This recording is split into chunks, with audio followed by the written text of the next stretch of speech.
তমলুকে তাম্রলিপ্ত হাসপাতালে বিক্ষোভ।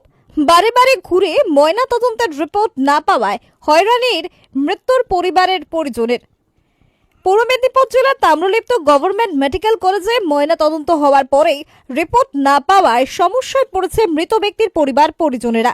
ময়না তদন্তের রিপোর্ট না পেলে যেমন ডেথ সার্টিফিকেট পাবে না, তেমনি এলআইসি, রোড অ্যাক্সিডেন্ট ক্লেম, ওয়ারিশন সার্টিফিকেট সহ একাধিক কাজ আটকে রয়েছে।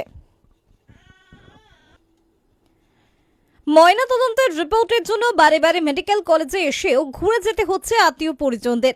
দিনের পর দিন তাম্রলিপ্ত মেডিকেল কলেজে ময়না তদন্তের চিকিৎসক পঙ্কজ সিনহার বিরুদ্ধে অভিযোগ উঠেছে।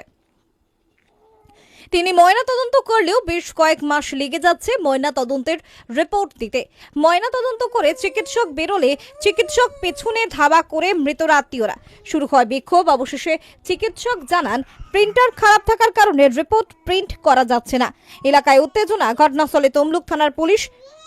জাহাঙ্গীর বাদশা রিপোর্ট, জেবি লাইভ নিউজ। আমরা 3-4 বার করে তারপরে আমার কেস চালু করে এবার ওয়ার্ড মাস্টার কি করে বলবো যে না এখানে থেকে পাঠালে আপনি কোর্টে যাবেন, যান থানা যাবেন, যান এরকম। আরে সুপারের ওখানে যাচ্ছি, কিন্তু এই পিএম রিপোর্ট না হলে তো কোনো কাজই হবে না। কাজ হচ্ছে না। হ্যাঁ, এসআইআর এর কাজও করতে কাজই পারছি হচ্ছে না। না তো। এসআইআর চলছে, ওরও কাজ করতে পারছি না, রিপোর্ট দিতে পারছি না।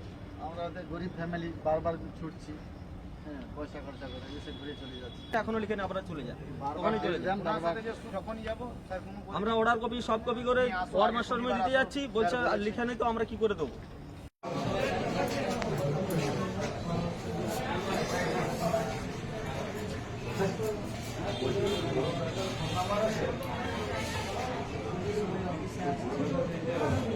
অ্যাক্সিডেন্ট হচ্ছে 7 মাসে, এখন অবধি ওখানে আমাদের পোস্টমর্টম রিপোর্ট দিচ্ছে না, বলছে 22-23 তারিখে আসা।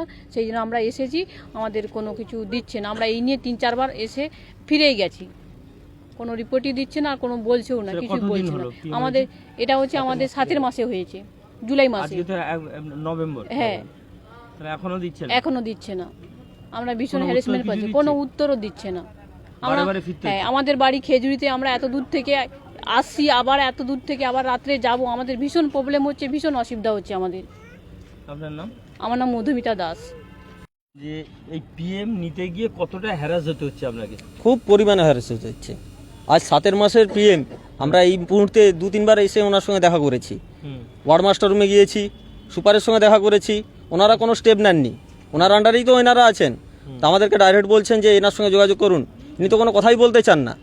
2-3 বার শুধু ছবি নিয়ে নিল, আমাদেরকে একটা করে ডেট দিল, এই আজকে 22 তারিখ 23 তারিখ ওনার ডিউটি আছে। ওই ডিউটি পরে এসেও দেখলাম উনি এখনো লিখেন। কি অসুবিধে? পোস্টমর্টম রিপোর্ট না হলে ডেথ সার্টিফিকেটে অসুবিধা প্রধান হচ্ছে প্রথম কথা। ওটার সঙ্গে তারপরে আদার্স কোনো যদি এলআইসি ক্লেম টেম থাকে সেগুলো তো আমাদেরকে জমা দিতে হবে, সেগুলো কোথা থেকে দেবো আমরা? এইভাবে বারে বারে আমরা একদম প্যানিক হচ্ছি, ঘুরছি। এখন আবার এসআইআর চলছে। হ্যাঁ, এসআইআর চলছে, সব কিছুই চলছে, সব সিস্টেমেই আছে, শুধু আমরাই মাঝখান থেকে হারাচ্ছেন। কিছু তো প্রতিবাদ করতে গেলেই সবের মুখে তালা বন্ধ হয়ে যাবে যে কোনো সময়। একটা প্রশাসনিক জায়গায় এসে কিছু বলা মানেই আমরা হট্টগোল করছি। এই প্রশ্ন গেলাম, আজকে যে এসেছেন কি দেখছেন পরিস্থিতি কি? এই তো সবাই দাঁড়িয়ে আছে, আমরাও সবাই দাঁড়িয়ে আছি একটার থেকে।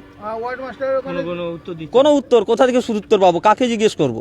যদি তার হেড অফ দ্য ডিপার্টমেন্ট এমএসপিপি তিনি যদি চুপচাপ বসে থাকেন, তা আমরা কোথা থেকে উত্তর পাবো? কোথা থেকে এসেছেন? আমার বাড়ি দেউলি। কোন থানা? আমাদের দেউলি। আমার হচ্ছে যিনি হচ্ছেন উনি ভাই হন, উনি হচ্ছে বাড়ি হচ্ছে কোথায় বলো? খেজুরি, পূর্ব মেদিনীপুর। আমার নাম দেবব্রত জানা। বলুন বলুন। মানে এই পিএম এর রিপোর্ট নিতে কতটা হ্যারাস হতে হচ্ছে? হ্যারাসমেন্ট হতে হচ্ছে, মানে প্রচণ্ড পরিমাণে হ্যারাসমেন্ট হতে হচ্ছে। আমরা এই রিপোর্টটার জন্যে সেই দেউলটি থেকে আসছি, এই পোস্টমর্টম রিপোর্টের জন্য অন্তত এই 6 মাসে আমি 5 বার এসেছি এই রিপোর্টটার জন্য। এবার যেখানে ওখানে গেলাম, ওখানে যে ওয়ার্ড মাস্টার এখানে আছে ওখানে গেলাম, ওর সঙ্গে সুপারের কাছে গেলাম, ওখানেও বললো যে ওখানেই যাও, ওই ডাক্তারবাবু যেদিনকে আসবে সেদিনকে দেখা করবে। একদিন দেখা করলাম, ডেট দিল, সেদিনকে তারপর থেকেও আবার আসছি, আর দেখাও পাচ্ছি নি, আর মানে রিপোর্টও পাচ্ছি নি। সুপার কি বলছে? সুপারের ওখানে গেলাম, ওখানে তো ওইখানে যেতে ওরা বললো কি না ওইখানে ডাক্তারবাবু যখন ওই পোস্টমর্টমে আসবে শনি রবিবার 4টে 4:30টার সময়, তখন তোমরা এইখানে আসবে, ডাক্তারবাবু বেরোলে দেখা করবে, দেখা করে রিকোয়েস্ট করবে যাতে যদি মানে ওটা পাওয়ার জন্য। কিন্তু কি বলেছে হ্যাঁ, ডাক্তারবাবু? ডাক্তারবাবু কিছু বলেননি, ডাক্তারবাবুর সঙ্গে একবার দেখা হয়েছিল, ডাক্তারবাবু একবার বলেছিল যে আমরা মানে 20-22 তারিখ করে দেবো, কিন্তু তারপরে তো এই আজকে আবার এসেছি, আজকে ডাক্তারবাবুর সঙ্গে তো এখনও পর্যন্ত দেখা হয়নি 5-6 বার আসার পরে। তারপরে আমার নাম অভিজিৎ বেড়া, কোথা থেকে এসেছেন? আমি দেউলটি থেকে এসেছি। হাওড়া জেলা। হ্যাঁ, কোনো সাধারণ কোনো জেলা হসপিটাল নয়, এটা একটা মেডিকেল কলেজ। হ্যাঁ, মহকুমা মেডিকেল না মহকুমা, এটা মেডিকেল কলেজ। মেডিকেল কলেজে এখনো পিএম হওয়ার পরে রিপোর্ট পাননি, কতটা হচ্ছে যে অসুবিধার মধ্যে আছে? খুব খারাপ অবস্থায়, মানে খুব খারাপ লাগছে আমাকে এটার জন্য। ওনার যে ব্যক্তি মারা গেছে আমার মেসোমশাই হন, ওনার 4টি মেয়ে, 3 জনের বিয়ে হয়ে গেছে, ওনার জামাইবাবুরা সব বাইরে থাকেন, আর যার জন্য আমাকে দায়িত্ব দিয়েছেন। এবং ওনার যে ছোট মেয়ে, সে তো এখানে এসে কাজ করা মানে ঘোরাঘুরি সম্ভব না, আর আমাকে বারবার হ্যারাস হতে হচ্ছে, বারবার ঘুরে যাচ্ছি মানে খরচা করে, কিন্তু কাজের কাজ কিছু হচ্ছে না। কত দূর থেকে আসছেন? পাঁচকোড়া থেকে 5 কিলোমিটার ভেতরে। তাহলে প্রায় আসতে হচ্ছে। হ্যাঁ, প্রায় 15 দিন প্রতি সপ্তাহে আসি কোনো সময়। কোনো কিন্তু ডাক্তারবাবু বলছেন হয়ে যাবে, এই দেখছি, এই পরের সপ্তাহে আসুন। হ্যাঁ, এরকম করে করে বারবার ঘোরাচ্ছে আমাদেরকে। কোন ডাক্তার নাম কি? পঙ্কজ সিনহা, ডাক্তারবাবুর নাম পঙ্কজ সিনহা। আপনার নাম? প্রদীপ ঘোড়াই। আপনারা দেখছেন জেবি লাইভ নিউজ, সব খবর সবার আগে।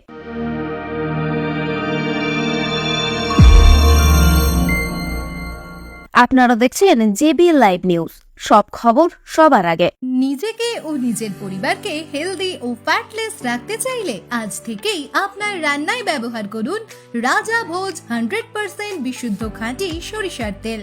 কারণ বর্তমানে সরিষার তেলেতে ভেজাল বেড়ে যাওয়ায় পেট ও হার্টকে অসুস্থ করছে, হার্ট অ্যাটাকের ঝুঁকি বাড়ছে, কোলেস্টেরল বাড়ছে। এইসবকে পিছনে ফেলে রাজা ভোজ সরিষার তেল এখন সব থেকে এগিয়ে। রাজা ভোজ সরিষার তেলে ঝাঁঝ কম, কারণ এই তেলে কোনো কেমিক্যাল ও ভেজিটেবল ও রাইস অয়েল ব্যবহার করা হয় না। সম্পূর্ণ ভেজাল ছাড়া বিশুদ্ধ খাঁটি হিসেবে স্বীকৃত এই সরিষার তেল। তাহলে আজই ঘরে আনুন রাজা ভোজ সরিষার তেল এবং পেট ও হার্টের সমস্যা থেকে থাকুন নিরাপদ। ডিস্ট্রিবিউটরের জন্য যোগাযোগ করুন 7013725556 এই নম্বরে। রাজাভোজ ব্র্যান্ডের সরিষার তেল 100% বিশুদ্ধ। এখানে 0.001% ভেজাল মেশানো নেই। যদি কেউ এখানে ভেজাল প্রমাণ করে দেয়, আমার কোম্পানি 5 লক্ষ টাকা দেবে।